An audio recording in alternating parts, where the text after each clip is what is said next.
Ready. जनसंख्या बढ़ने को जब विस्फोट कहकर पुकारा जाता है, तब उसका अर्थ ज्यादातर संदर्भों में नकारात्मक ही होता है। इन्हीं नकारात्मक संदर्भों और तथ्यों का हवाला देते हुए वैश्विक जनसंख्या में वृद्धि की निराशाजनक तस्वीर प्रस्तुत की जाती है।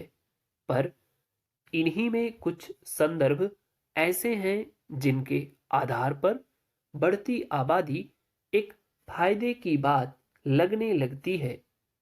एक प्रख्यात अर्थशास्त्री जूलियन साइमन ने तर्क दिया है कि मानव संसाधन इस धरती का सबसे बड़ा संसाधन है, ना कि जमीन, भोजन या खनिज पदार्थ।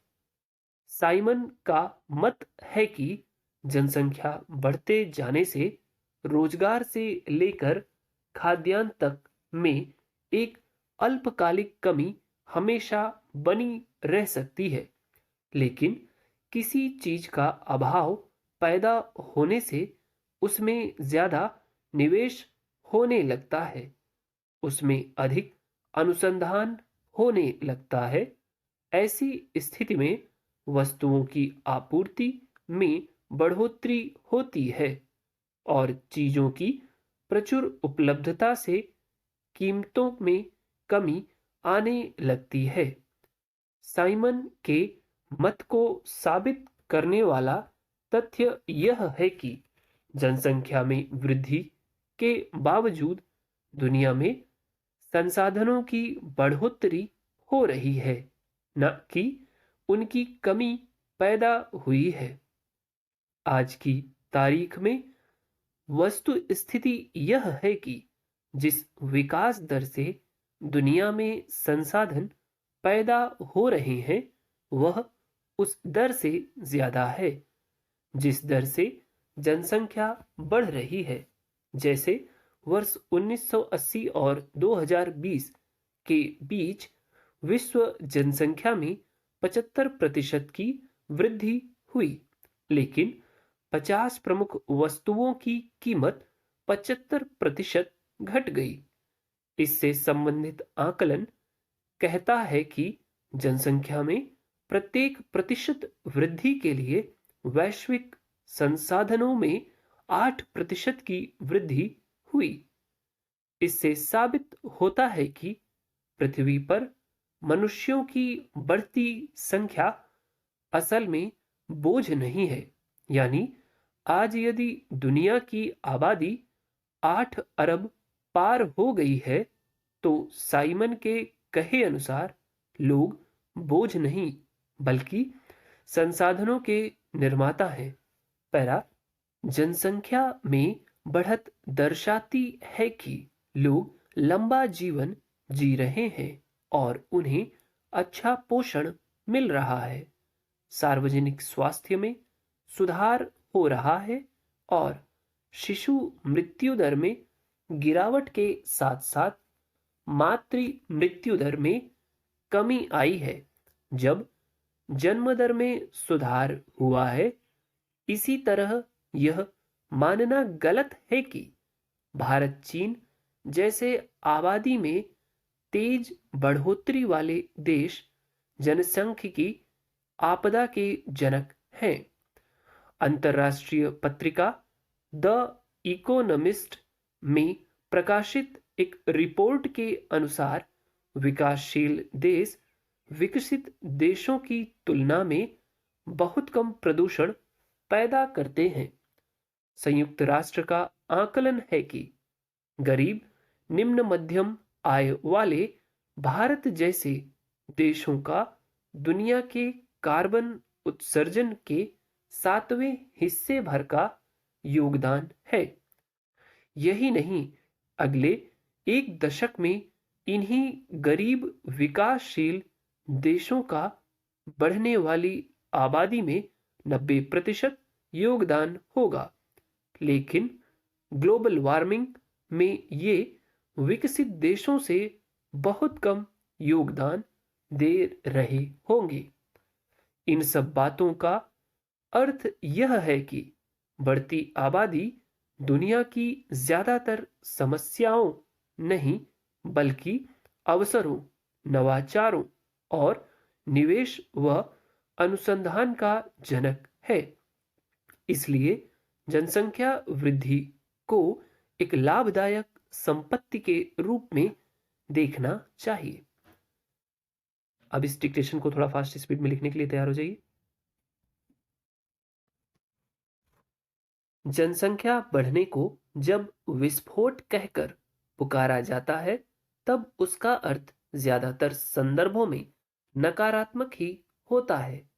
इन्हीं नकारात्मक संदर्भों और तथ्यों का हवाला देते हुए वैश्विक जनसंख्या में वृद्धि की निराशाजनक तस्वीर प्रस्तुत की जाती है। पर इन्हीं में कुछ संदर्भ ऐसे हैं जिनके आधार पर बढ़ती आबादी एक फायदे की बात लगने लगती है। एक प्रख्यात अर्थशास्त्री जूलियन साइमन ने तर्क दिया है कि मानव संसाधन इस धरती का सबसे बड़ा संसाधन है, ना कि जमीन, भोजन या खनिज पदार्थ।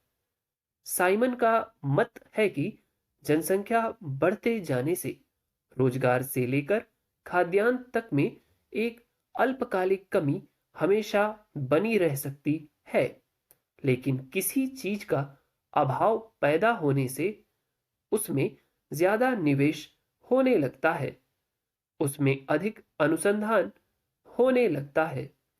ऐसी स्थिति में वस्तुओं की आपूर्ति में बढ़ोतरी होती है और चीजों की प्रचुर उपलब्धता से कीमतों में कमी आने लगती है। साइमन के मत को साबित करने वाला तथ्य यह है कि जनसंख्या में वृद्धि के बावजूद दुनिया में संसाधनों की बढ़ोतरी हो रही है, ना कि उनकी कमी पैदा हुई है।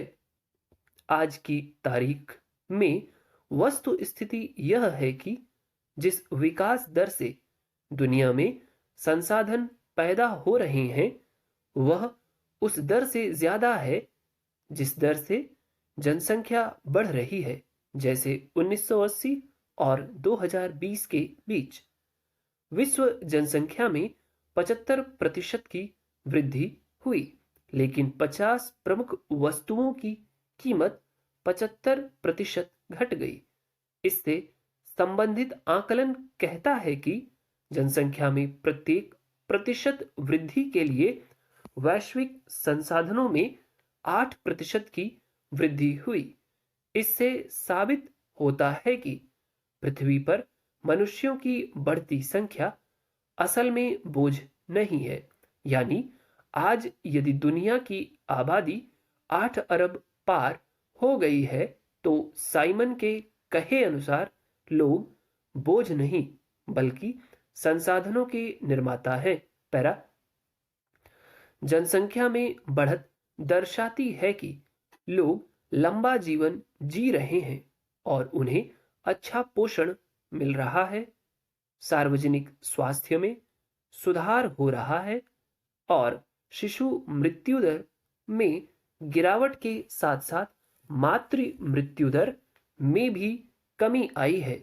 जब जन्मदर में सुधार हुआ है, इसी तरह यह मानना गलत है कि भारत, चीन जैसे आबादी में तेज बढ़ोतरी वाले देश जनसांख्यिकी आपदा के जनक हैं।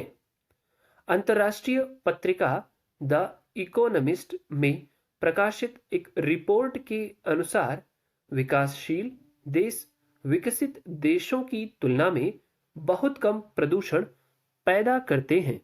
संयुक्त राष्ट्र का आकलन है कि गरीब, निम्न मध्यम आय वाले भारत जैसे देशों का दुनिया के कार्बन उत्सर्जन के 7वें हिस्से भर का योगदान है। यही नहीं, अगले एक दशक में इन्हीं गरीब विकासशील देशों का बढ़ने वाली आबादी में 90% योगदान होगा। लेकिन ग्लोबल वार्मिंग में ये विकसित देशों से बहुत कम योगदान दे रहे होंगे। इन सब बातों का अर्थ यह है कि बढ़ती आबादी दुनिया की ज्यादातर समस्याओं नहीं बल्कि अवसरों, नवाचारों और निवेश व अनुसंधान का जनक है। इसलिए जनसंख्या वृद्धि को एक लाभदायक संपत्ति के रूप में देखना चाहिए। डिक्टेशन आपको कैसी लगी इसके बारे में आप कमेंट में बता सकते हैं। यदि अच्छा लगा है तो लाइक करिए, चैनल को सब्सक्राइब करिए यदि आपने अभी तक नहीं किया है।